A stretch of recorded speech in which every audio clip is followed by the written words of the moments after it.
따라할까요? 기쁨을 위하여.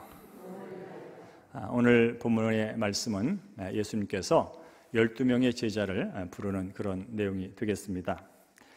예수님께서 제자를 부를 때 오늘 본문에 보니까 원하는 자들을 불렀다라고 말씀합니다. 원하는 자. 그러니까 예수님께서 그냥 아무렇게나 부른 게 아니고요, 그냥 무턱대고 부른 거 아니고요, 어쩌다 부른 거 아니고요, 예수님께서 특별한 계획을 가지고 그분의 뜻과 주권에 의해서 그 12명의 제자를 불렀다는 것을 알게 됩니다. 이 얘기를 반대로 생각하면 주님께 부름받은 이 제자들은 남보다 특별해서 부름받은 게 아니라는 거예요. 남보다 특별한 가문에서, 좋은 가문에서 태어났기 때문에 부름받는 거 아니고, 남보다 공부를 많이 해서, 많이 알아서, 좋은 기술을 가져서 부름받은 거 아니고, 또 다른 사람보다 성품이 좋거나 인사성이 밝거나 태도가 좋거나 어떤 비전이 보여서 선택한 게 아니고, 전적으로 예수님이 원하셔서 예수님의 뜻대로, 예수님의 주권적으로 불렀다는 사실을 말씀해주고 있습니다. 이 자리에서 예배하고 있는 저나 우리 사랑하는 성도님 역시 하나님께서 우리를 택하시고 부르시고, 또 그 부르심에 우리가 믿음으로 반응하여 회개하고 구원을 얻어 예배자로 이 자리에 있는 줄로 믿습니다. 혹시나 이 자리에 와 계신 분 가운데 나는 마땅히 예수님께 부름받기에 합당한 사람이야, 예수님이 나를 안 부르신다면 세상에 부를 사람이 어디 있어, 나의 외모와 나의 태생과 나의 화려한 탁월한 스펙이야말로 예수님께 부름받아 마땅한 것이지, 아마 그런 마음을 가지고 이 시간 예배를 드리면 한 분도 없으리라고 믿습니다. 행여나 그런 마음으로 있다면 그것은 그렇게 바람직한 마음은 아니라고 생각이 듭니다. 어쨌든 예수님은 이제 이 땅에서 공생을 시작하면서 12명의 제자를 부르셨습니다. 왜 불렀을까라고 하는 질문을 하게 되는 것이고요, 더 나아가서 이것을 지금의 시점에서 볼 때, 지금 내가 이 대흥교회에서 예배를 드리고 있는데 왜 하나님은, 예수님은 나를 부르셨는가 라고 하는 그 질문을 다시 한번 해보자 이 말입니다. 어떤 것도 그냥 대충 어쩌다 그렇게 된 일은 없습니다. 하나님께서 원하셔서 12명의 제자를 부르셨고, 이 자리는 저와 우리 사랑하는 성도님을 한 분 한 분을 부르신 줄로 믿습니다. 그러면 그 부르신 목적이 뭔지 오늘 본문의 말씀을 가지고 하나하나 살펴보겠습니다. 따라하실까요? 친밀한 교제의 기쁨을 위하여. 네, 저는 오늘 이 본문을 가지고 기쁨을 위하여라는 키워드를 가지고 말씀을 전할 겁니다. 우리 함께 14절 말씀을 우리 함께 읽도록 하겠습니다. 이에 시작. 이에 12를 세우셨으니 이는 자기와 함께 있게 하시려고 라고 말씀합니다. 자, 12를 불러서 세웠다. 그런데 그 이유가, 그 목적이 자기와 함께 있게 하시려고 부르셨다, 이렇게 말씀하고 있습니다. 그래서 하나님께서는 이 하나님을 떠나 살아가는 이 불쌍한 인생들을 다시 구원하기 위하여 계획을 세우셨고, 그 일을 직접 하기 위하여 이 땅에 인간의 몸을 입고 오셨고, 그분이 바로 예수 그리스도인 줄로 믿습니다. 이제 하나님을 떠난 백성들과 함께하여 그들을 다시 하나님이 있는 곳으로 인도하여 위로 예수님이 오셨건만, 여전히 이 땅에는 거룩하신 하나님과 죄인을 가로막는 죄가 있단 말이에요. 이 죄의 장벽, 이 죄의 문제가 해결되지 않는 한 이 죄인들은 스스로 하나님과 함께 할 수 있는 자리를 갈 수가 없다 이 말이에요. 그러니까 예수님께서 어떤 일을 하십니까? 죄의 싹은 사망, 거룩한 하나님과 인간 사이를 가로막고 있는 이 죄의 벽, 이것을 깨뜨리기 위하여 스스로 십자가에 달려 죄값을 다 전가받아 뒤집어 쓰고 대신 죽는 사역을 합니다. 바로 화목제물이 되어서, 희생제물이 되어서 그 죄의 벽을 허물기 위하여 그분이 친히 그 길을 가신다 이 말입니다. 그래서 성경이 이렇게 말합니다. 곧 우리가 원수 되었을 때에 그 아들의 죽으심으로 말미암아 하나님으로 더불어 화목하게 되었다. 우리가 원수가 됐어요. 누구하고? 하나님하고. 원수 맞지요? 하나님이 나를 만들어줬고 하나님이 나의 모든 삶과 영생을 보장하겠다고, 책임지겠다고, 걱정하지 말라고, 너는 내 안에서 나를 바라보며 나를 찬양하며 살면 된다고 그랬건만, 아니에요. 하나님 없이 스스로 한번 살아볼게요. 내게는 더 이상의 하나님이 필요하지 않아요. 더 이상 신이 필요하지 않아요. 나 혼자 할 수 있어요. 라고 나온 거, 이게 원수관계죠. 부모님이 자녀를 낳아줬더니 조금 살만해보니까 부모를 떠나. 더 이상은 우리 아버지 이제 아버지 아니래. 더 이상 우리 어머니 이제 어머니 필요 없대. 그러면서 어머니 대하기를 이웃집 아줌마 대하보도 못해. 아버지를 대하는 것이 지나가는 아저씨만큼 대하는 것도 안 하고 나쁜 짓을 해버려. 이게 왼수죠, 이게 왼수. 이게 바로 하나님이 떠난 사람들의 모습이란 말이죠. 그럴 때 누가 죽어요? 아들이 죽어요. 하나님의 아들 예수 그리스도께서 대신 이 문제 해결하려고, 이 하나님과 죄인 이 원수관계 이거 화목관계로 바꿔놓으려고 그분께서 대신 희생제물이 돼서 죽으셨다, 이 말이에요. 이유는 한 가지예요. 하나님을 떠나서 고생하며 기진하게 살다가 영원히 불못에 던져질 그 인생들을 다시 하나님께로 옮겨놓기 위하여. 여러분, 지난 한 주간도 예수 믿고 구원받은 하나님의 백성으로 하나님과 함께하는 삶을 사신 줄로 믿습니다. 하나님과 함께하는 삶을 통해서 여러분은 어떤 유익을 얻으셨나요?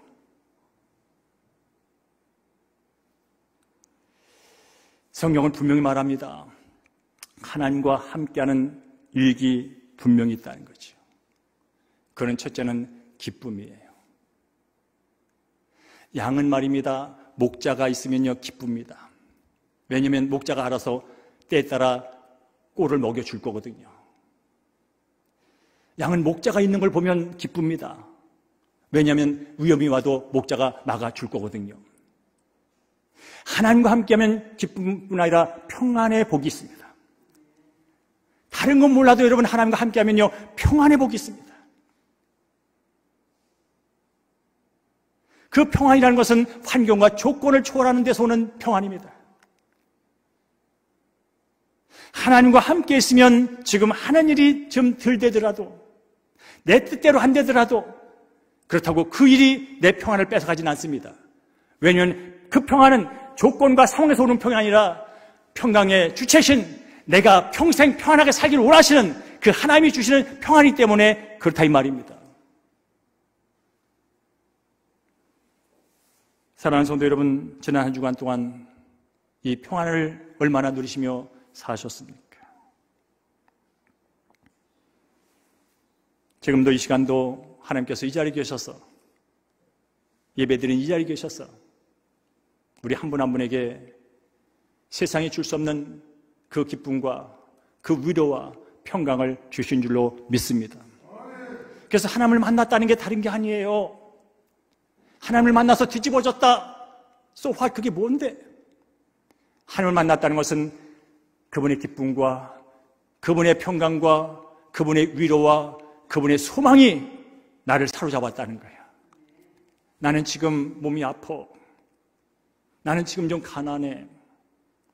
어제도 하던 일이 뜻대로 안 됐어. 그렇다고 우리가 평안을 빼앗길 이유는 없어요.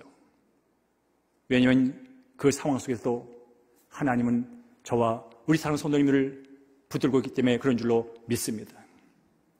그러니까 여러분, 성경 읽다 보면 광풍 사건이 있어요. 예수님께서 사역을 마치고 이제 갈릴리 바다 저편으로 갈 때 광풍이 일어나잖아요. 폭풍이 일어나잖아요. 배가 그냥 이리 흔들리고 저리고 다 물에 빠져 죽을 상황이라고요. 근데 예수님이 거기서 주무시고 계시다고요. 그때 제자들이 난리가 났어요. 야, 이제 죽겠구나. 이러다가 다 폭풍에, 광풍에 다 빠져 죽겠구나. 그러면서 예수님을 깨우잖아요. 예수님, 지금 이럴 때가 아닙니다. 주무실 때가 아닙니다. 지금 난리가 났습니다. 다 빠져 죽게 됐습니다. 그럴 때 예수님이 일어나셔서는 그 광풍을 꾸짖습니다. 잠잠하라고. 그랬더니 모든 게 그런 일이 언제 있어서 한 상황으로 바뀌어버립니다. 여러분, 우리가 믿는 하나님은 지금 내가 광풍 가운데 있는 상황일지라도 마치 나는 광풍 때문에 지금 죽을 것 같아서 안달복달하는데 옆에서 자고 있는 것처럼 보이는 하나님일지라도 그 하나님은 능력의 하나님인 줄로 믿습니다. 다 알고 계신 하나님인 줄로 믿습니다. 그러니까 여러분, 광풍이 있을 때 광풍을 쳐다보면서 난리 벌떡을 떠지는 것도 나쁜 일은 아니요. 그게 연약한 자가 할 수 있는 표현의 방법이기 때문에. 그러나 그 순간에 여러분, 여전히 그 상황 속에서도 내 생명을 붙들고 계시고 내 마음을 붙들고 계신 점잖으신, 그러나 세상의 주인이신, 어쩌면 내가 볼 때는 주무시고 계신 것처럼 보이는 그 하나님이라도 여전히 세상을 다스리시는, 자연을 다스리시는, 광풍을 다스리시는, 내 문제를 다스리시는 하나님을 바라보는 여러분 되기를 주님으로 축복합니다. 이게 하나님과 함께 한다는 거예요. 지금도 하나님은 영으로 이 자리에 함께 하신 줄로 믿습니다. 어제도 함께 하셨고 지금도 함께 하셔도 영원히 내가 주 안에 들어와 있다면 그분은 결코 내 곁을 떠나지 않고 계신 줄로 믿습니다. 뿐만 아니라 예수님이 함께 하려고 제자를 부르신 것은 단순히 마음만 편하게 해주려고 부른 건 아니에요. 그들이 알지 못한 걸 가르쳐주고, 그들이 보지 못한 걸 보여주고, 그들이 경험하지 못한 걸 경험하기 위하여 함께 계시는 거예요. 여러분, 예수님이 12명 모여가지고 밥만 먹은 거 아니에요? 좋은데 구경 다닌 거 아니에요? 물론 밥도 먹었어요. 그러나 예수님은 그 함께 모인 12명을 놓고 뭐 하는지 아십니까? 하늘나라 복음을 알려줬어. 얘들아, 하나님의 통치가 임했단다. 너희들이 기다리던 그 하나님 나라가 이 땅에 가까이 왔단다. 이제 하나님의 통치가 임했으니 너희들이 그 통치를 받아들여서 그분의 다스림을 받게 되면 새로운 삶을 살게 된단다. 그러면서 하나님 나라의 권능이 이 땅에 임한 것을 보여줍니다. 말로만 하는 게 아니에요. 바로 이 땅에 악에 처한 귀신에 눌려서 자유를 잃고 있는 사람들에게 귀신아 물러가! 라고 말할 때 귀신이 떠나가는 하늘의 권세를 보여줍니다. 병마에 눌려서 각색 병에 들어서 정말로 힘들고 어렵고 고통스러운 삶을 사는 사람들에게 병마에 떠나가! 라는 말 한마디에 그들을 병으로부터 자유케 해줍니다. 이것이 바로 하나님의 권능, 하나님의 나라가 임했다는 거예요.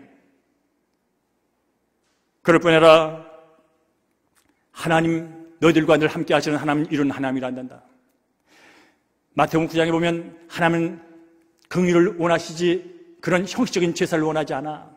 너희들은 하나님이 기뻐할까? 그저 양 잡고 소 잡고 날마다 때 되면 제사 드리는 거 보기는 괜찮아. 근데 니들 마음부터 떠났잖아. 마음 없는 제사 하나님 관심 없는 거 알아? 니들은 율법을 지킨다고, 전통을 지킨다고 열심히 하는지만 하나님은 거기에 관심 없어. 그런 것들을 하나하나 알려줍니다. 그리고 말이야, 예배라고 하는 것은 주일날 이렇게 모여가지고 형식적인 예배만 드리는 게 예배가 아니야. 주변에 가난한 자들 있지, 주변에 외로운 자들 있지, 주변에 힘든 자들이 있다고. 그들에게 찾아가서 위로의 말 하나 건네주고, 가난한 사람들에게 떡 한 덩이 주고, 목마른 자에게 물 한 바가지 떠주고, 소외된 자에게 가서 말동무 되는 거, 그게 살아있는 예배야. 함께 하시면서 예수님께서 그 제자들을 하나하나 알려줍니다. 그리고 궁극적으로 말이야, 하나님을 사랑하고 이웃을 사랑하는 게 그게 복이야. 하늘나라가 임했다는 것뿐 아니라 하나님의 나라가 임한 사실을 그의 권능을 통하여 보여주시고, 실제로 하나님의 통치를 받는 사람들이 어떤 모습으로 세상을 살아가는지를 그가 실질적인 예수님이 낮은 자리에 내가지고 섬기는 자리에 내가지고 일일이 본을 보면서 보여줍니다. 이게 함께하면서 예수님이 하신 거예요. 사랑하는 성도님, 지난 한 주간 예수님과 함께 하시면서 무엇을 배우셨나요? 지난 한 주간 아침마다 큐티를 하시면서 예수님부터 어떤 가르침을 받으셨나요? 함께 한다는 것은 바로 예수의 마음과 함께하는 것이고, 예수의 뜻과 함께하는 것이고, 예수의 가르침에 철저하게 훈련받아 그대로 살아가는 게 함께하는 거예요. 그리고 궁극적으로는 우리가 예수님과 함께한다는 것은 예수님께서 이 땅에서 행하시는 일에 동참하는 거예요. 그래서 두 번째로 예수님이 제자를 우리를 부른 목적이 나오는 거예요. 따라합시오. 영혼 구원의 기쁨을 위하여. 14절 하반부에 보니까 이렇게 써 있습니다. 또 보내사 전도도 하며 라고 써 있어요. 함께하기 위하여 부르셨어요. 함께 하셔서 함께 식사도 하고 함께 얘기도 하고 하면서 함께 가르쳐주기도 하고 능력도 보여주시고 실제로 어떤 삶이 행복한 삶인지 어떤 삶이 진짜 복 있는 삶인지를 손수 보여주는 그 함께함뿐 아니라 그 배우고 익히고 훈련받은 것을 어떻게 하려고요? 세상에 나가서 그대로 살라고 보내기 위해서 부르셨다는 거예요. 그렇습니다. 오늘 이 자리 우리가 다 부름받아 예배 자리로 나온 하나님의 백성이요 예수님의 제자인 줄로 믿습니다. 동시에 오늘 예배 가운데 우리의 영광을 받으신 하나님은 우리에게 이렇게 말씀합니다. 이제 오늘 예배를 통하여 나를 경험하고 나의 살아계심을 생생히 네가 알았다면 이제 네가 잠시 후에는 가정으로 갈 것이고 잠시 후에는 직장으로 갈 것이고 잠시 후에는 학교로 갈 것이고 잠시 후에는 사업장을 갈 것이고 잠시 후에는 네가 좋아하는 취미 그룹에 가서 즐거운 시간을 가질 거다. 나는 너를 그곳으로 파송한다. 그곳에서 오늘 내게 들은 내 뜻을 내가 너에게 원하는 내가 네게 가르쳐준 것들을 그대로 삶의 현장에서 나타내고 보이거라. 나는 너를 파송한다. 우리 함께 요한복음 20장 21절과 마태복음 28장 20절을 함께 읽습니다. 아버지께서 시작. 아버지께서 나를 보내신 것 같이 나도 너희를 보내노라. 그러므로 너희는 가서 모든 족속으로 제자를 삼아 아버지와 아들과 성령의 이름으로 세례를 주고 내가 너에게 분부한 모든 것을 가르쳐 지키게 하라라고 말씀합니다. 하나님은 우리를 구원으로 부르실 뿐 아니라 하나님의 백성 삼아 주실 뿐 아니라 하나님의 백성 삼아 함께 하시면서 우리를 하나님 백성답게 살 수 있는 능력과 훈련을 시킬 뿐 아니라 배우고 익힌 것을 삶의 현장에 가서 적용하도록 보내시는 하나님인 줄로 믿습니다. 그렇습니다. 하나님은 보내시는 분이십니다. 하나님을 떠나 내가 주인 되어서 내 노력에 위해서 내 왕국을 만들어 보겠다고 애쓰지만 결국 그것이 고생이요. 그것 때문에 기진하여 결국은 헛되고 헛되니 헛되다라고 고백하며 영원히 헛된 곳으로 갈 그 인생들을 하나님과 함께하는 자리로 옮기기 위하여 예수님을 이 땅에 보내셨고 예수 그리스도를 믿음으로 말미암아 하나님께 함께하였건만 여전히 세상의 관습과 구습에 매여서 여전히 하나님 나라 백성들답게 살지 못하는 그 인생들을 위하여 성령을 보내주셔서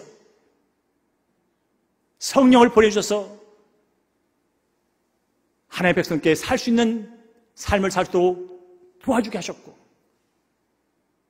뿐만 아니라 그 능력을 가지고 구원의 기쁨을 가지고 성령의 능력을 가지고 저와 우리 사는 성도님 한 분 한 분을 이 세상으로 보내시는 하나님인 줄로 믿습니다. 그러니까 오늘 여러분 예배를 마치고 갈 때 그런 마음을 갖고 가시면 돼요. 자, 오늘도 하나님께서 나를 세상으로 보내신다. 가정으로 보내신다. 예수 그리스도를 믿고 하나님의 통치를 받는 남편으로 나는 가정으로 파송된 자다. 여러분 남편 역할할 때 하나님의 다스림을 받으면서 남편 역할 하십시오. 내가 주인되어 남편으로 타면 아내의 상처가 됩니다. 왜? 인간은 다 자기중심이에요. 사랑을 해도 자기중심이에요.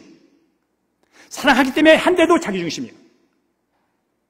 여러분 사랑하는 아내들이여 오늘 예배를 마치고 가정으로 파송될 때 하나님의 통치를 받는 아내로서 가정으로 파송됨을 잊지 마십시오. 남편을 대하고 자녀를 대할 때 하나님의 통치를 받으면서 남편을 대하고 자녀를 대하십시오. 이게 바로 파송의 의미입니다. 이제 학생은 내일 학교에 갈 것입니다. 또 직장인은 직장에 갈 것입니다. 사업 하시는 분은 또 사업장으로 갈 것입니다. 어디를 가든지 간에 나는 하나님의 통치를 받는 자입니다. 주일날 11시에서 12시까지만 하나님의 다스림을 받는 게 아니고 내가 이미 하나님께 들어와서 하나님께 함께하는 자라면 나는 하나님이 함께하는 자 같았음에도 불구하고 하나님 오늘은 좀 잠시 나한테 떨어져요 할지라도 하나님은 결코 나를 떠나가지 않는 하나님인 줄로 믿습니다. 그러니까 내가 직장을 가든 내가 어려운 일을 만나든 내가 학교에 가든 내가 집에 있든 남편과의 관계라든 아내와 관계라든 어떤 취미를 갈든 간에 그 자리에 하나님이 함께 하신다면 왜 함께 하십니까? 밥 먹는 거 잘 먹나 보시려고 함께 하십니까? 아니죠. 하나님의 뜻대로 살게 하시려고, 하나님이 내 삶을 보호해 주시려고, 하나님의 통치를 받으며 진짜 행복이 무엇인지 너 스스로 느낄 뿐 아니라 너로 말미암아 또 다른 사람이 행복한 삶, 거룩한 삶을 살도록 나를 보내신다고 하는 의식을 가질 때, 그런 믿음을 가지고 나갈 때, 그때 내 삶이 변하고 내가 속한 내 삶의 영역이 하나하나 변하게 될 줄로 믿습니다. 이게 바로 보내신다는 의미예요. 오늘 시간 없기 때문에 그저 서론적 얘기한 것뿐입니다. 자, 그리고 나서 이제 예수님께서 또 왜 부르셨는지를 말씀하시는데 따라하십시오. 이기는 삶의 기쁨을 위하여. 우리 함께 15절 있습니다. 시작. 귀신을 내쫓는 권능도 가지게 하려 함이다 라고 말하는 거예요. 자, 내가 하나님께 부름받아서 하나님과 함께하는 자가 됐고 주일마다 말씀도 듣고 매일 성경 말씀을 통하여 하나님의 가르침을 받고 이렇게 살아야지, 이렇게 사는 게 마땅하지 라고 하면서 다짐도 하고 결단하고 세상에 나가건만 이 교묘한 죄라는 놈이, 이 교묘한 귀신한 놈이 어떻게 또 내 약점을 아는지, 나는 좀 하나님 백성답게 하나님의 통치를 받으면서 거룩하게 멋지게 살기로 하는데 그 놈은 어떻게 또 알았는지 나의 더럽고 추한 약점을 뜻을 주면서 분나게 하고 화내게 하고 탐욕스럽게 하고 하는, 거룩하게 살기로 하는데 거룩하지 못하게 만드는 그런 도전이 계속 나한테 찾아온단 말이에요. 그러니까 예수님은 아세요. 네가 내 명령을 받아 가긴 하지만 간다고 되지 않아. 믿는다고 입으로 고백만 한다고 되는 게 아니야. 실제로 능력이 있어야지. 실제로 능력이 있어야 이기는 거지. 난 능력 있어라고 생각한다고 이기는 게 아니야. 네가 진짜 능력을 가졌고 능력을 행사할 때 너를 넘어뜨리는 것들이 떠나가는 거야. 그러니까 귀신을 내쫓는 권능은 뭐라고요? 주시려고 불렀다는 거예요. 자, 우리에게 적용합니다. 이 자리에 있는 저와 우리 사랑하는 성도님에게요, 이미 예수 그리스도께서 우리를 구원하시고 그의 백성 삼아준 게 분명하다면 이 세상에서 악한 것을 이기고 죄를 이길 수 있는 능력도 함께 주실 줄로 믿습니다. 이게 성경이 말해주는 거예요. 이미 성경이 말해주는 거예요. 더 쉽게 말씀드릴까요? 자, 제 인생의 주인이 누구예요? 예수님이세요. 예수님이 저와 나 함께 하신대. 그럼 뭐요? 예수님이 나를 다스린다는 거예요. 자, 지금 내 앞에 죄가 와 있어. 용서봐. 지난번에 해서 재밌던 거야. 요거 눈 감어. 요거 괜찮잖아. 하면서 온다고 온단 말이야. 예수님의 통치를 받지 않을 때는요, 내가 결정하면 돼. 그냥 내 유익이 되고 내게 도움이 되고 내 즐거움이 되면 내가 선택하면 되는 거예요. 근데 이 선택이 나쁜 거야. 자꾸 나를 넘어뜨리게 하는 게 나를 유혹한다고요. 근데 지금 나는 하나님의 통치를 받는 자로 바뀌어버렸어. 이 결정은 뭐냐면 이 죄에 대해서 죄를 분별하고 죄를 없앨 권한을 누가 갖고 있냐면 예수님이 갖고 계셔. 근데 예수님은요, 죄는 상종을 하지 않아. 죄를 아예 그냥 무시해버리고 없애버리고 제거버리는 게 예수님이라고요. 그러니까 우리가 권능을 가졌다는 것은 내가 어떤 권능을 가졌다고 하는 물리적인 개념도 중요하지만 지금 나는 죄를 이길 그 권세에 다스림을 받는 하나님의 자녀라고 하는 그 믿음을 갖고 대하는 게 중요한 줄로 믿습니다. 그럴 때 이길 수 있는 거예요, 여러분.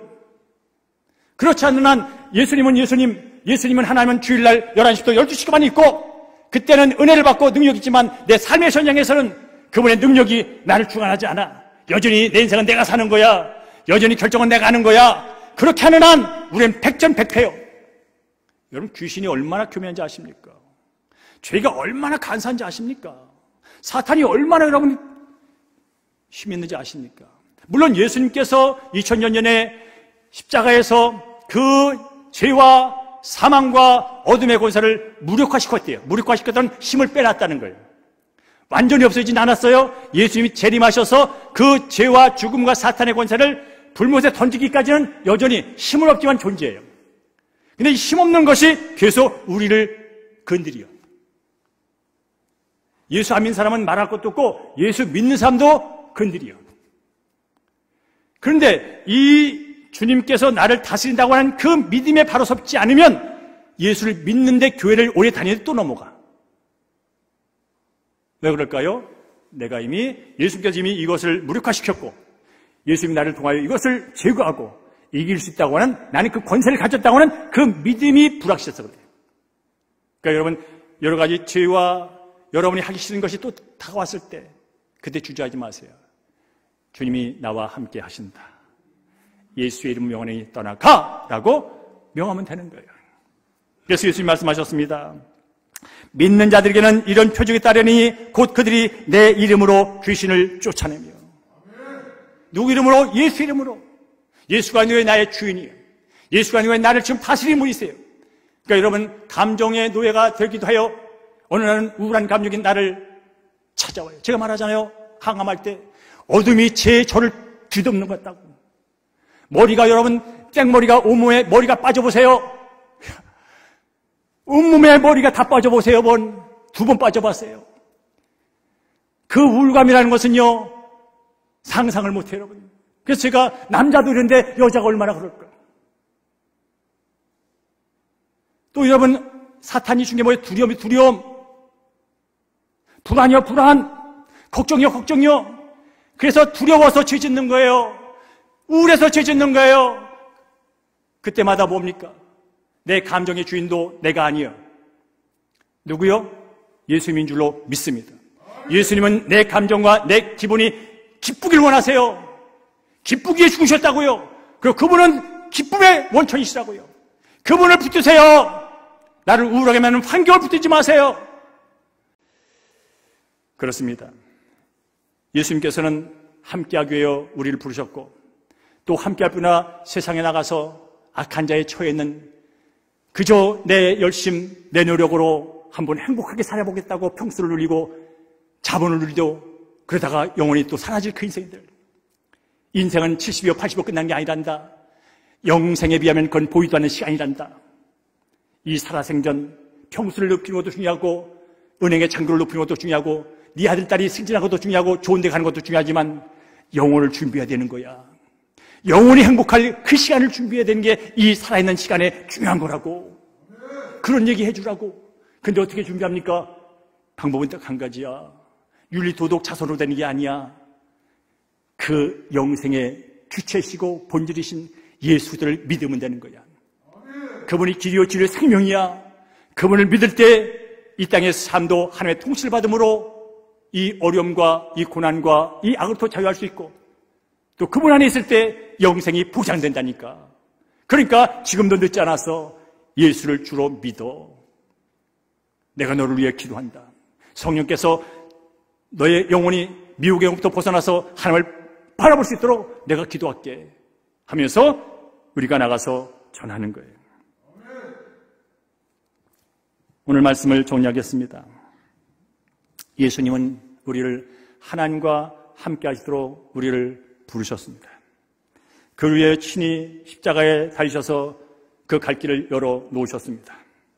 그리고 이것을 믿는 사람들은 하나님의 자녀가 되어서 하나님과 친밀한 교제를 누리면서 하나님의 것으로 새롭게 교육받고 새롭게 변화되어 갑니다. 뿐만 아니라 이 변화된 것을 나만 누리는 것이 아니라 세상에 나가서 전해줍니다.